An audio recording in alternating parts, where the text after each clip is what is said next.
and thanks for joining me. One of my favorite things in racing, the rich history, especially behind tracks like Huset Speedway, which is where I've hung my hat most of the time of my life, about 47 years worth.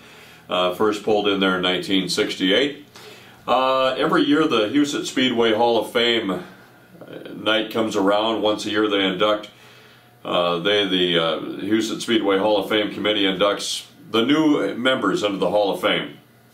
And always my favorite time of year, and it's come around. We have 5 new members going in this year, and let's talk about them. Some highlights on the 5 members, the 5 inductees, the class of 2015 if you would. Kenny Hansen, Larry Molson, Roger Mulder, Matt Richard, and Millard Shorty Richmond. And some highlights on these guys. A few of these guys I got to know quite well. I got a lot of memories with them. Kenny Hansen, one of them. Kenny, at the age of 14, back in 1974, from Nunda, South Dakota, tried to race a race car in Brookings, but they wouldn't let him. He was not old enough. It was because of his age. But the spring of 1975 dawned a whole new era, new age, and Hansen began tearing up the racing scene for the next 30-plus years. Switching to sprint cars in the late 1970s, that's where he gained most of his success.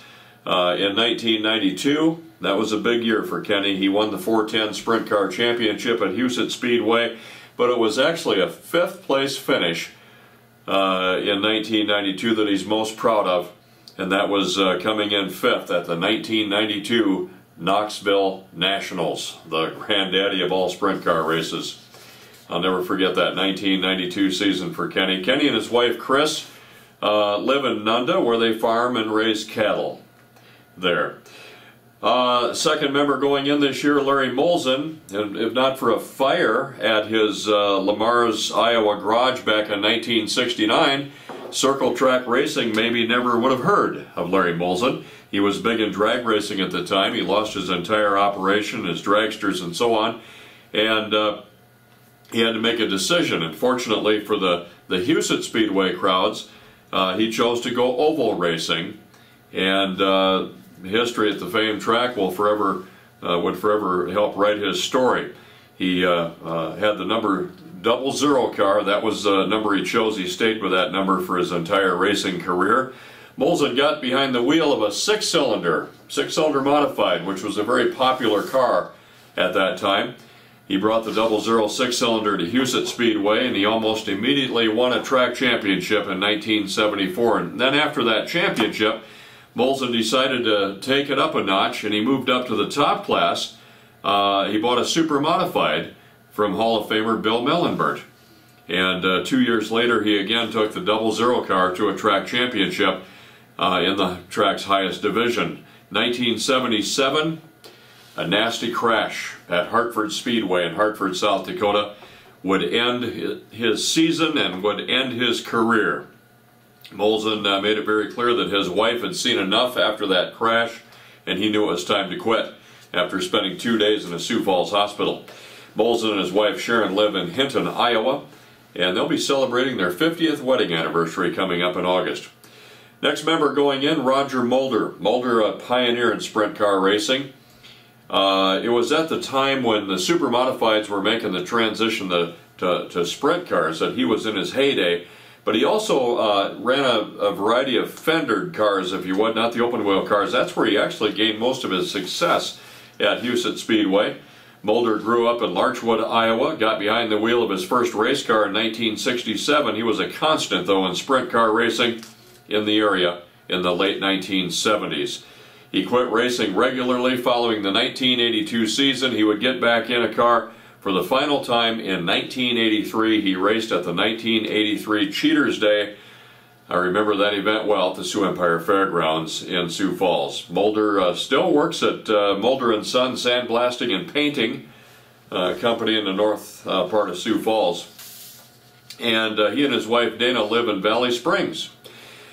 The next member going in, Matt Richard. I can still see Matt with that wing setting in an angle on his sprint car. He tore into the local racing scene shortly after graduating from high school. He began racing sprint cars in 1990. He went on to win 3 of the 360 Sprint Car Championships. 1993, 1994, and 1996. He began his career racing go-karts. He and his father, Maury, were teamed up from the beginning to the end in the racing. Racing go-karts and then on to the sprint cars. Richard got his break in sprint car racing in 1988 when he went to work for legendary builder, race car builder Brian Snee at Snee Chassis, and he helped build the number 8D that was driven by Doug Wolfgang that went on to win many races. In 1977, at the age of 28, in 1997, 28 years of age, Matt would retire from the sport.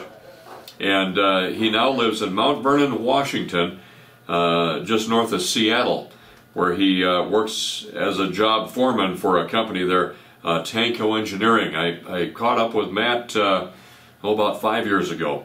And the last one going in is an engine builder, Millard Shorty Richmond. When Harold Petrie drove the famous purple number 39 car to the 1963 and 1965 championship at Huset Speedway, the power under the hood, the healthy engine, was built by Shorty Richmond. And he cranked out some monster horsepower engines back in the 1960s era. And Richmond partnered with Dewey Dirksen. The pair put Petrie in the car for a pair of championships.